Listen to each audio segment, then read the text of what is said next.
The ship they called Obsolete until it erased the planet. The year was 2847, and humanity had spread across 3 star systems, building colonies on dozens of worlds and moons that orbited distant suns.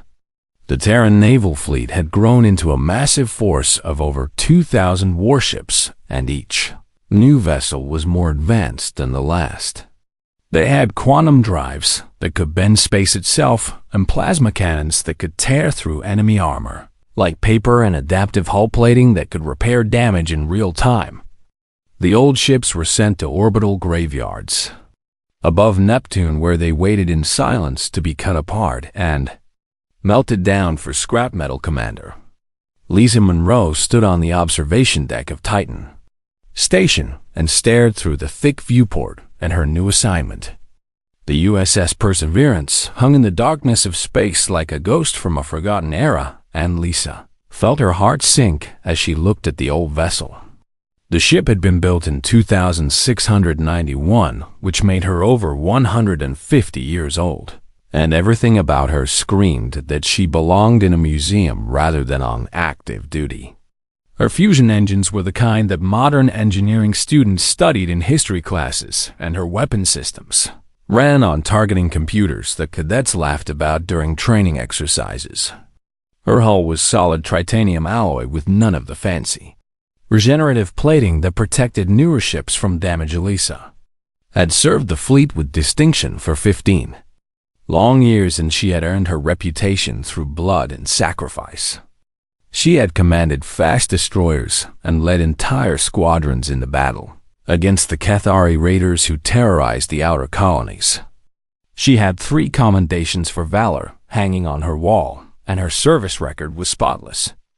And now the Admiralty had rewarded all of that service by giving her a ship that should have been destroyed decades ago. Her executive officer walked up beside her, and Lieutenant Commander Danny Reyes was a stocky man with graying hair at his temples and eyes that had witnessed too many battles and too many friends dying in the cold vacuum of space. He looked through the viewport at the Perseverance and let out a long, slow breath. "She's not much to look at," Danny said quietly. "She is a joke," Lisa replied without taking her eyes off the ship. "The admirals are punishing me for something, and I just have not figured out what I did wrong." The truth behind her assignment was actually much simpler and far more insulting than any punishment. The Perseverance was being sent to patrol the Kepler boundary, which was a vast stretch of empty space that sat between human territory and the domain of the Varath Dominion. Nothing ever happened in that region, and nothing had happened there for decades. It was a posting designed for officers that the fleet wanted to forget about, and Lisa understood that she had somehow become one of those forgotten officers. Lisa spent the following week assembling her crew, and she quickly discovered that the Admiralty had given her the same kind of people they had given her for a ship. Most of them were misfits and troublemakers and officers who had fallen out of favor with their superiors for one reason or another. Chief Engineer Pete Callahan had been demoted twice for insubordination because he refused to follow orders he thought were stupid, but his technical skills were undeniable, and he could make machines sing. Weapons Officer Maria Santos had a fierce temper that had ended her promising career on the fast track to command, but she could hit a target at maximum range with her eyes closed. Navigator Jack Hoffman was a brilliant young officer who could calculate jump coordinates in his head, but he suffered from anxiety.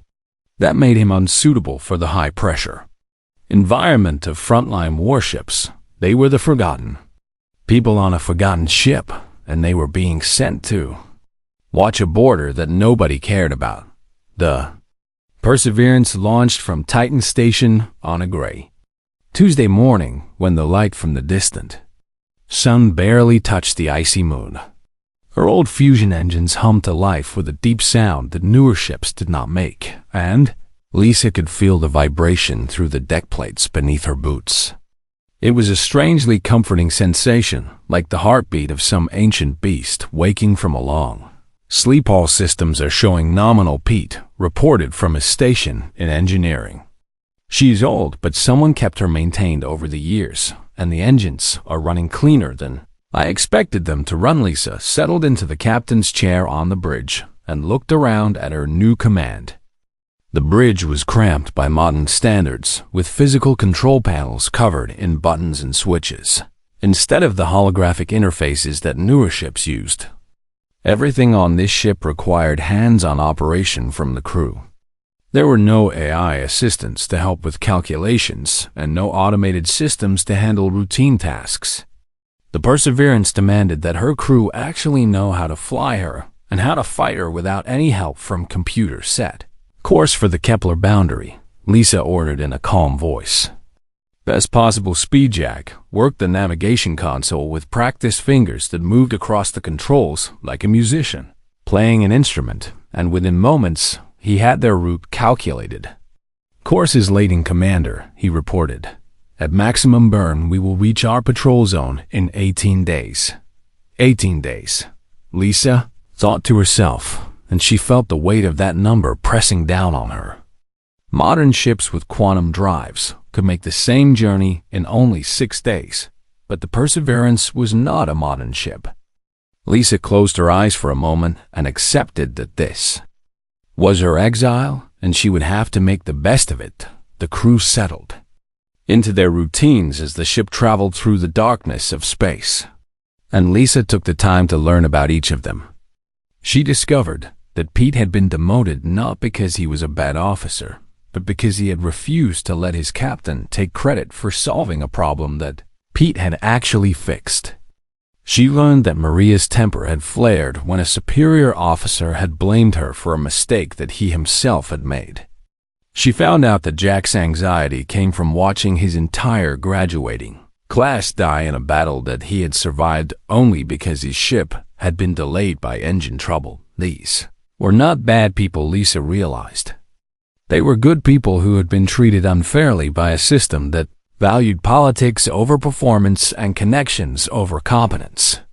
They deserved better than this assignment, and Lisa silently promised herself that she would give them something to be proud of, even if the Admiralty had forgotten about all of them. What? None of them knew, as the Perseverance accelerated away from Neptune and headed toward the empty reaches of the Kepler boundary, was that their quiet patrol would not remain quiet for very long. Something ancient and terrible was stirring in the darkness beyond human space. Something that had destroyed civilizations before humanity had even learned to walk upright was about to wake from its long slumber. And when it did, every admiral in the Terran fleet would wish they had 100 ships just like the one they had so carelessly thrown away. The forgotten ship carried a forgotten crew toward a destiny that would change the course of human history forever. The ship they called Obsolete, until it erased a planet. The Perseverance had been on station at the Kepler boundary for 3 long months when the strange signals began to appear on their sensors. The crew had fallen into comfortable routines during that time, and they had almost forgotten what it felt like to be useful, because nothing ever happened in this forgotten corner of space. But everything was about to change, in ways none of them could have imagined. Maria was the first one to notice the anomaly. She had been running diagnostics on the weapon systems that morning because she was determined to squeeze every last bit of efficiency from the ancient plasma turrets that were her responsibility.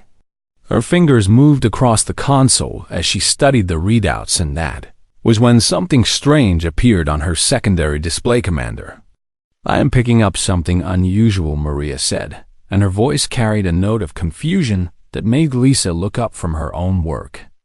"There are low-frequency transmissions coming from somewhere beyond the boundary." Lisa crossed the bridge quickly and looked at Maria's screen. The signals were faint and almost lost in the constant background radiation that filled the void of space. But they were definitely artificial, and that meant someone or something had created them. "Can you clean them up and make them clearer?" Lisa asked. "I can try," Maria replied, and she began working on the problem with the same focus she brought to everything. It took Maria 4 hours of careful work to filter the transmissions into something recognizable. When she finally played them over the bridge speakers, the entire crew fell silent and listened. The sounds were strange and haunting, and unlike anything any of them had ever heard before. They were not Vorath signals, because the crew knew what those sounded like. They were not human signals either. They were something else entirely, and that realization sent a chill down Lisa's spine. "I have never heard anything like this," Danny said quietly as he stood beside Lisa and listened to the alien sounds. "It is not in any of our databases, and I have no idea what language this could be." Lisa made a decision in that moment that would later be called either brilliant or completely reckless, depending on who was telling the story. She ordered the Perseverance to cross the boundary and investigate the source of the signals. Her crew did not hesitate to obey, because they trusted her judgment even when it meant breaking protocols. They found the source of the transmissions 3 days later, and what they discovered left them speechless with wonder and fear. A ship hung motionless in the void, if it could even be called a ship. The vessel was massive and easily 10 kilometers long from end to end. Its design was unlike anything human engineers had ever conceived or even dreamed about. Organic curves blended seamlessly with crystalline structures that caught the distant starlight and scattered it into rainbows. There were no visible engines and no apparent weapons anywhere on its hull. It looked less like a vessel built for travel and more like a living creature that had been frozen in the moment of its death. "No life signs are showing on our sensors," Jack reported as he studied his console. "No power signatures either, and it appears completely dead for how long?" Lisa asked the question that everyone was thinking. Pete ran the calculations from his station in engineering, and when he spoke his voice was filled with awe. "Based on the decay of radioactive isotopes that I am detecting on the hull, I would estimate at least 50,000 years, and maybe even longer than that 50,000 years." Lisa repeated the number and tried to comprehend what it meant. Whatever civilization had built this incredible ship had risen to greatness and then fallen into dust before humanity had even learned how to write words on paper. The thought was both humbling and terrifying at the same time. Lisa ordered a boarding party to explore the alien vessel, and she decided to lead it herself because she needed to see what was inside with her own eyes. She took Danny and Maria and 2 security officers named Kevin Park and Nora Flynn. They put on their environmental suits and crossed the gap between ships in a small shuttle that looked like a toy next to the massive alien structure they entered through. A breach in the hull that looked like it had been caused by an internal explosion many thousands of years ago. The interior of the ship was as alien as the exterior, and it made their heads hurt to look at it. Corridors twisted in ways that seemed to defy the normal rules of geometry.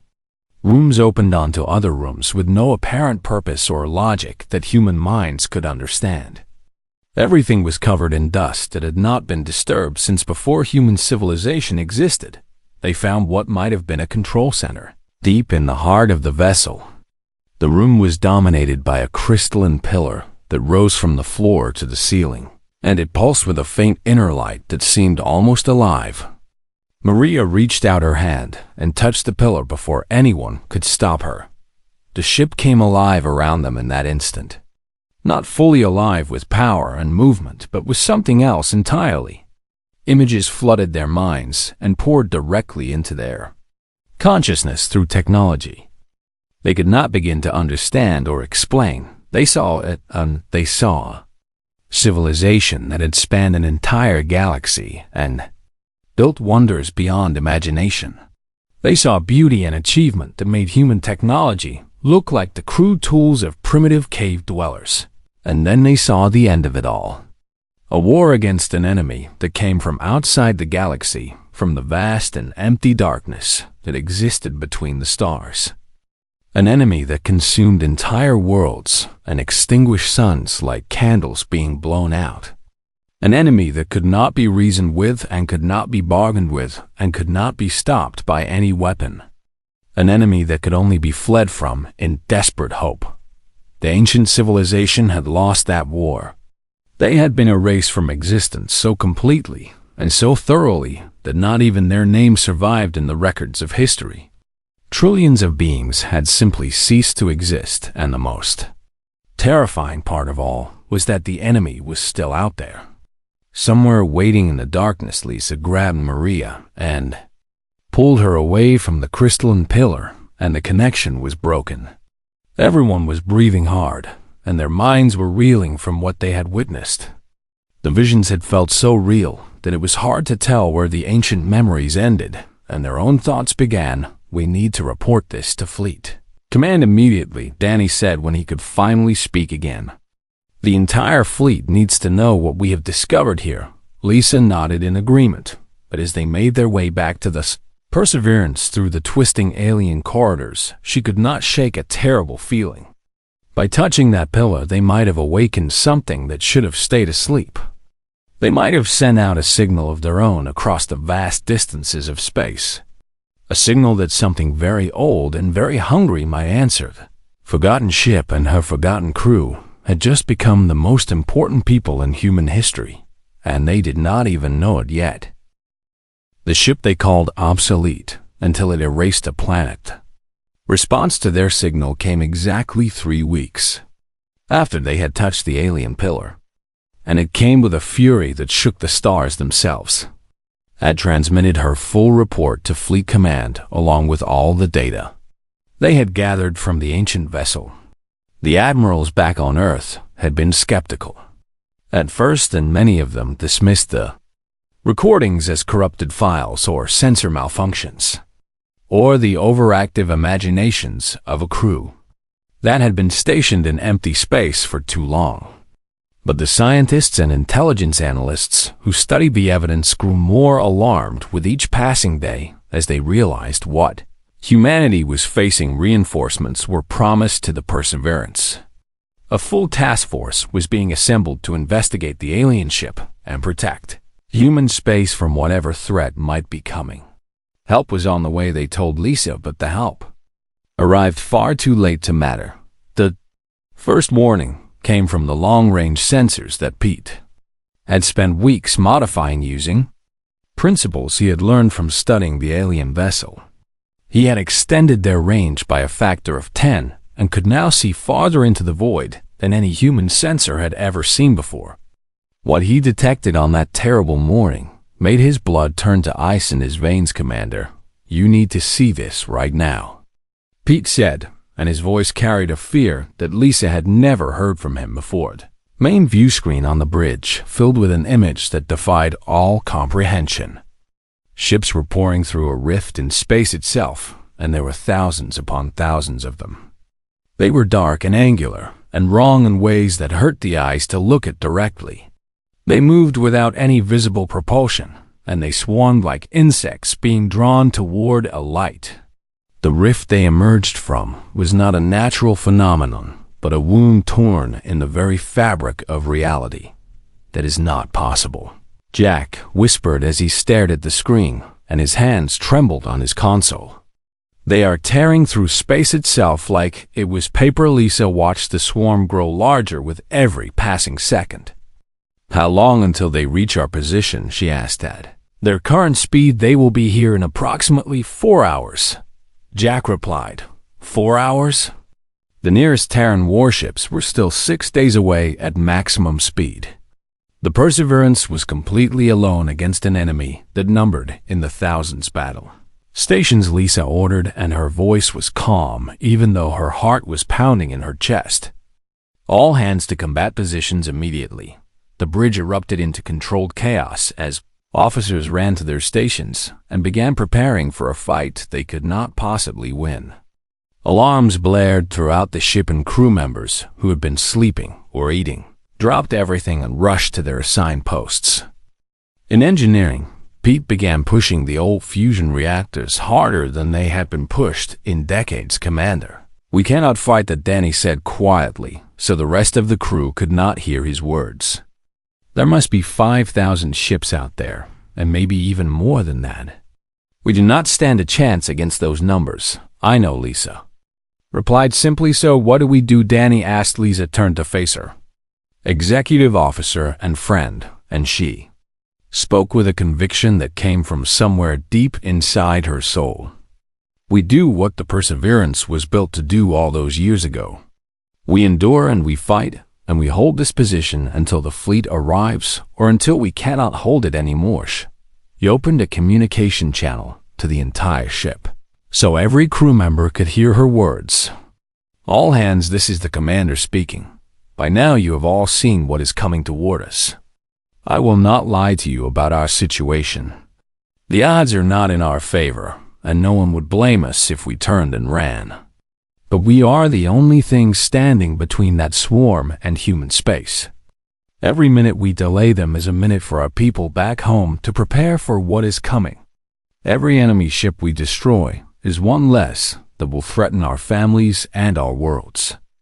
Today we show the galaxy what humanity is made of, and today we prove that this ship and this crew are anything but obsolete. The crew responded to her words with a determination that surprised even Lisa, who had learned to believe in them. These misfits and troublemakers and forgotten officers found something within themselves that comfortable assignments and prestigious postings had never tested. They found courage and they found purpose. The swarm reached weapons range 3 hours and 42 minutes after first appearing on their sensors. The first wave of the attack consisted of several hundred smaller vessels, and each one bristled with weapons that fired beams of pure darkness. The beams did not simply destroy matter the way normal weapons did. Instead, they erased it from existence completely and left nothing behind but empty space. Anything touched by those beams simply stopped existing. The Perseverance opened fire with her ancient plasma turrets. The old targeting computers could not match the speed and agility of the enemy vessels because they were designed to fight a different kind of war. Maria quickly switched to manual control and began directing each turret herself using skills she had developed in combat simulations that her old superiors had dismissed as a waste of time. She proved them all wrong that day. She was absolutely phenomenal. The first enemy ship exploded under her concentrated fire, and its wreckage scattered into the void. Then a second enemy fell, and then a third. The Perseverance dove and weaved through the battle like a dancer, and her old titanium hull absorbed hits that would have crippled a modern ship with its delicate regenerative plating. The impacts shook the vessel, but she kept flying, and she kept fighting. But for every enemy they destroyed, 10 more appeared to take its place. The swarm seemed endless, and their dark beams kept finding their mark hull breaches on deck 7 and 12. Danny reported as damage indicators lit up across his console. Damage control teams are responding now. Reactor 2 is overheating. Pete added from engineering, and his voice was strained with effort. I am having to reduce power output to compensate for the damage. Lisa made a decision that would either save them or kill them all. Pete reroute all available power to weapons and engines. Life support goes to minimum levels. We fight until we cannot fight anymore. The battle raged on for 6 impossible hours. The Perseverance took hit after hit, and her hull was scarred and torn in dozens of places. Her systems failed one by one as damage accumulated faster than the crew could repair it. Crew members died at their posts when dark beams punched through weakened sections of hull. But the ship kept fighting because her crew refused to give up. Maria's turrets never stopped firing, even when her console sparked and burned her hands. Jack's navigation kept them alive through maneuvers that should have torn the old ship apart. Pete performed miracles in engineering and kept the reactors running through pure determination and willpower. When the Terran task force finally arrived, they found a scene that none of them would ever forget for the rest of their lives.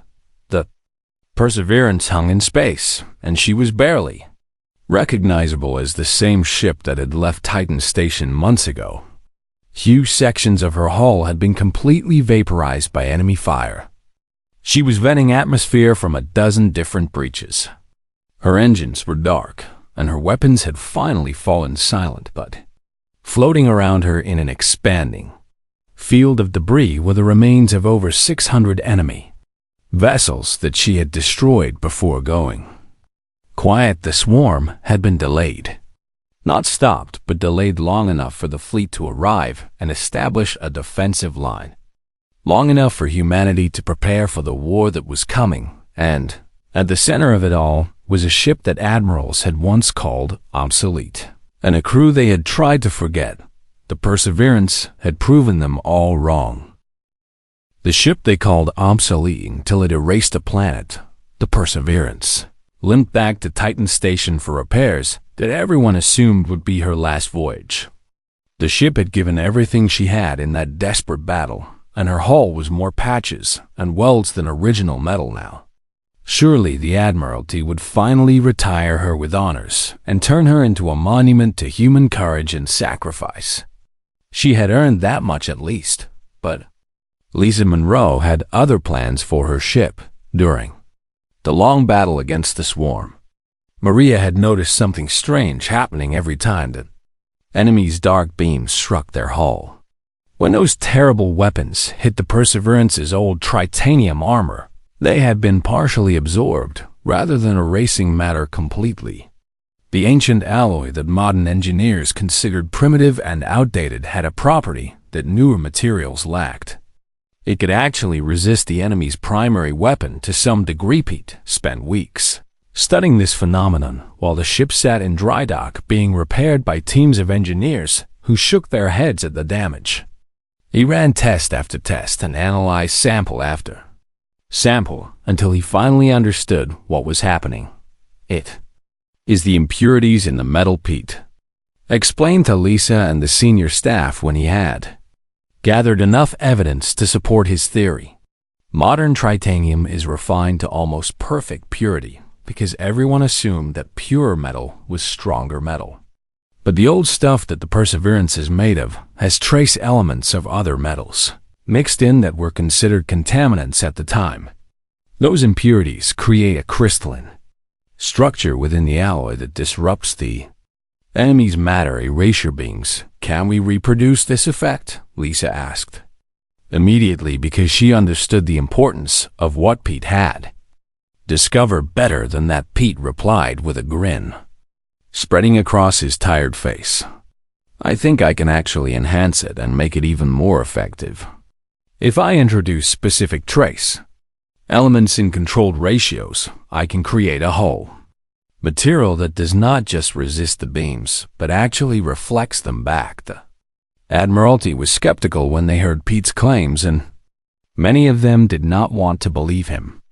They had invested trillions of credits in their advanced fleet with its fancy regenerative plating, and now a washed-up engineer on a museum piece was claiming to have found the key to defeating the enemy.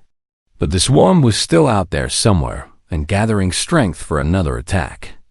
They had no choice but to listen to what Pete had discovered. Lisa requested permission to lead an expedition back to the alien derelict they had found. If they could learn more about the ancient civilization and their war against this enemy, they might find other advantages that could help humanity survive. The admirals agreed to her request, but they sent along a dozen scientists and a naval intelligence officer named Greg Palmer, who made Lisa feel uneasy the moment she met him. There was something cold in his eyes that she did not trust. The Perseverance returned to the Kepler boundary, with her hull patched but not fully repaired. She looked like exactly what she was, which was a ship that had been through hell and somehow managed to come back. Her crew wore their scars with pride now because they had earned them in blood. The alien vessel was still there waiting for them in the darkness. Still dead, and still filled with secrets that had been hidden for 50,000 years. This time, the exploration went much deeper into the massive structure. Teams of scientists spread throughout the vessel cataloging technology that would take centuries for humanity to fully understand. But Lisa was looking for something specific, and she knew exactly where to find it. In the visions she had received from the crystalline pillar, there had been a brief image of something that had made even the swarm hesitate. A weapon of some kind that the ancients had built as a last resort. She found it on the third day of the expedition, deep in the heart of the alien ship past. Chambers filled with the remains of creatures that had died 50,000 years ago. Lisa discovered a hidden vault. The door opened at her touch, as if the ship had been waiting for her to find this place. Inside the vault was a device that looked deceptively simple.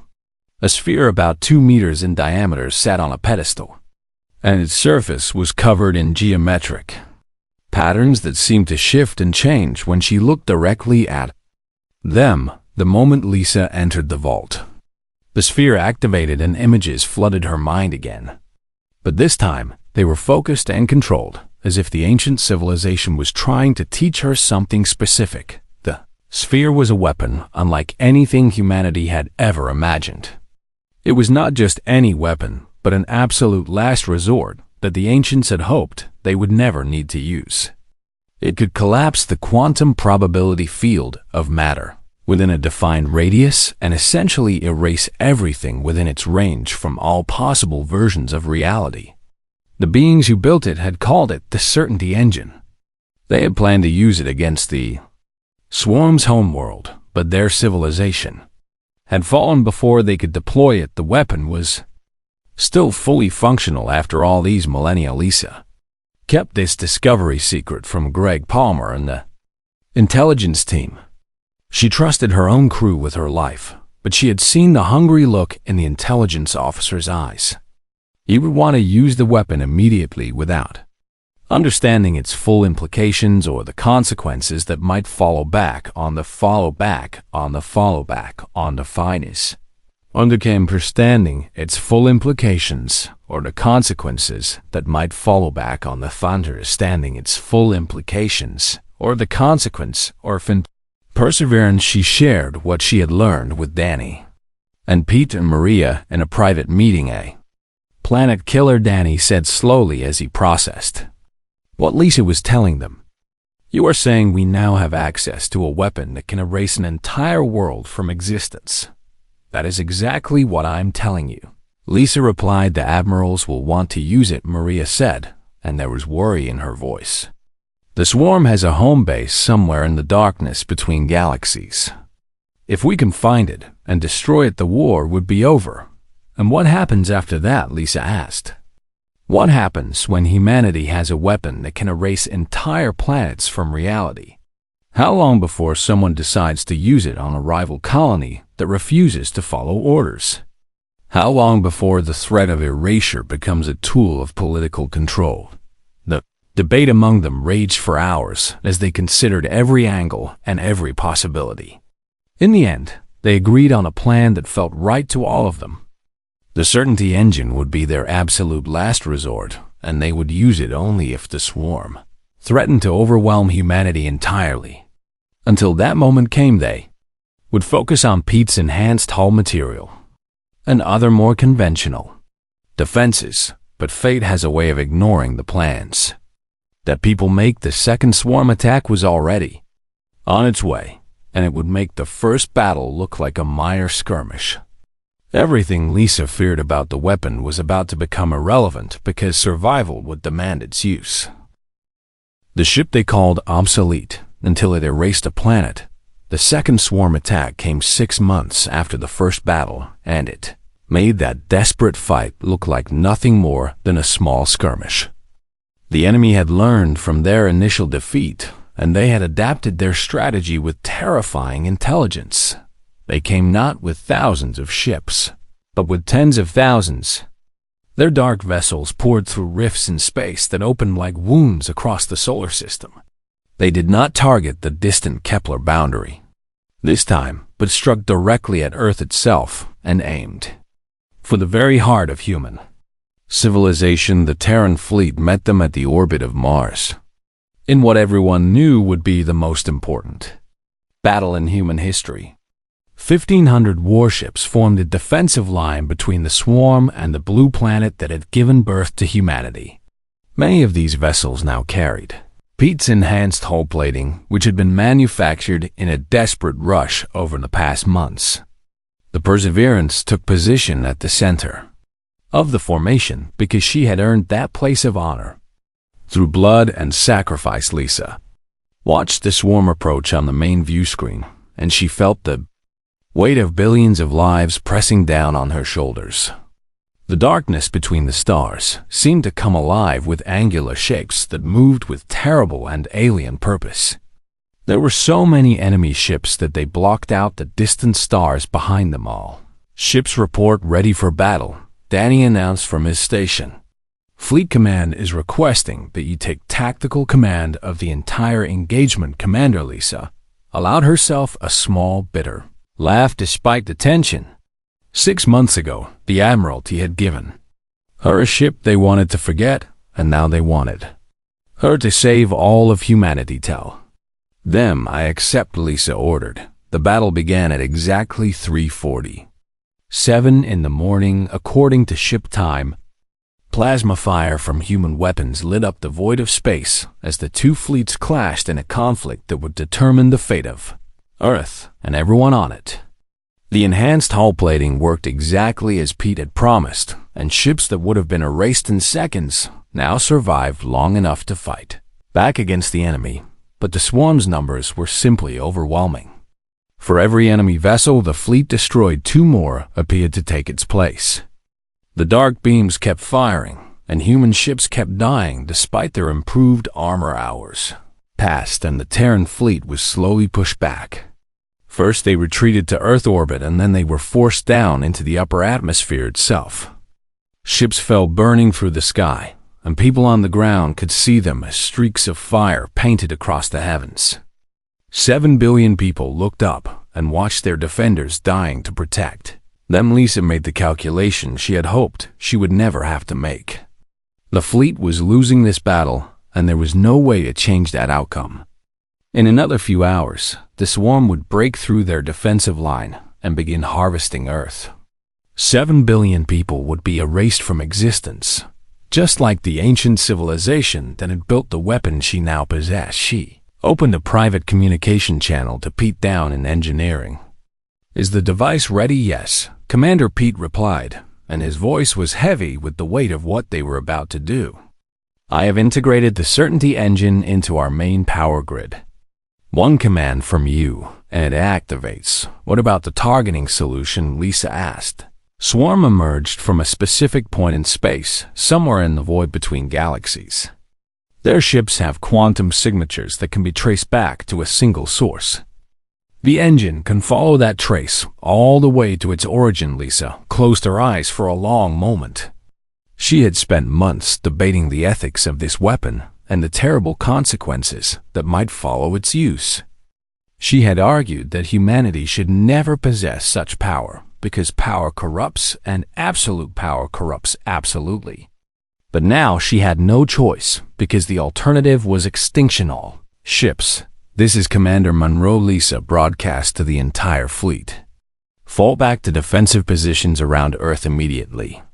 The Perseverance will handle this situation. The other commanders protested her order and demanded to know what she was planning. She ignored every single one of them because there was no time for explanations. "Jack, set course for the center of the swarm," Lisa ordered her navigator. "Maximum burn, and do not stop for anything." The Perseverance accelerated forward alone into the heart of the enemy formation. Dark beams lanced out from every direction and struck her enhanced hull. Most of the deadly energy was absorbed or reflected, but some of it got through the defenses. Alarms screamed throughout the ship, and crew members died at their stations as sections of hull were erased. But the old ship kept flying, and Lisa did not waver in her resolve. When they reached the center of the swarm, surrounded on all sides by enemy vessels, Lisa gave the order that would change the universe forever. "Pete, activate the Certainty engine now. Target the swarm's point of origin." For one long moment, nothing seemed to happen. Then the sphere in the cargo hold began to glow with an inner light that grew brighter with each passing second. The geometric patterns on its surface spun faster and faster until they blurred into solid bands of light. A wave of something expanded outward from the Perseverance. It was not light, and it was not energy, but something else entirely that human language had no words to describe. Swarm ships began to flicker like images on a broken screen. Their angular forms became transparent, and then ghostly, and then they simply stopped existing. They were not destroyed in any normal sense, but rather removed from reality, as if they had never existed in the first place. The wave did not stop at the ships. It traced the quantum signatures back to their source and crossed distances that would take light itself millions of years to travel. Somewhere in the void between galaxies, a world that had spawned nightmares for 1,000,000 years simply ceased to exist along with everything on it. The swarm was gone. Every single ship and every single creature and every single trace of their existence had been erased from the universe. The threat that had ended ancient civilizations and haunted the cosmos for countless eons was finally finished on the bridge of the Perseverance. The surviving crew stared at empty view screens in complete disbelief at what they had just witnessed and what they had just done. Did we actually? Maria could not even finish her sentence. Yes, Lisa said quietly. We did. The celebrations on Earth lasted for weeks as humanity rejoiced in their salvation. The crew of the Perseverance were hailed as the greatest heroes in human history, and monuments were built in their honor on every human world. Songs were written about them and children were named after them. The ship that admirals had once called Obsolete became the most famous vessel that had ever flown, but Lisa could not bring herself to celebrate with the others. She had saved humanity, but she had also demonstrated that a single ship could erase an entire civilization from existence. That knowledge would change everything about how humans saw themselves and their place in the universe. 6 months after the battle, she was called before the Terran Council to give testimony about what had happened. The politicians and admirals wanted the certainty engine for themselves. They spoke of security and deterrence and ensuring that humanity would never face such a threat again. Lisa looked at these powerful people who had once dismissed her and her ship as worthless. She thought about what the ancient civilization had tried to teach her, and about why they had never used the weapon themselves, even when they were facing extinction. The engine was destroyed in the battle. Lisa told them. The power surge that activated it also burned out all of its core components. The technology cannot be replicated. It was a lie. The certainty engine sat safely hidden in a secret compartment aboard the Perseverance, and it was completely intact and fully functional. Lisa had made her choice about what kind of future humanity deserved. Some weapons were simply too terrible for anyone to possess, even people who believed they were the good ones. The council accepted her explanation because they had no way to prove otherwise. Lisa returned to the Perseverance and to her crew of misfits who had saved the world. They were given a new mission to explore deep space and search for other remnants of ancient civilizations. They would seek out other secrets that might help humanity grow into something worthy of the stars. As the ship accelerated away from Earth, Danny joined Lisa on the bridge one last time. Do you think we did the right thing? He asked her.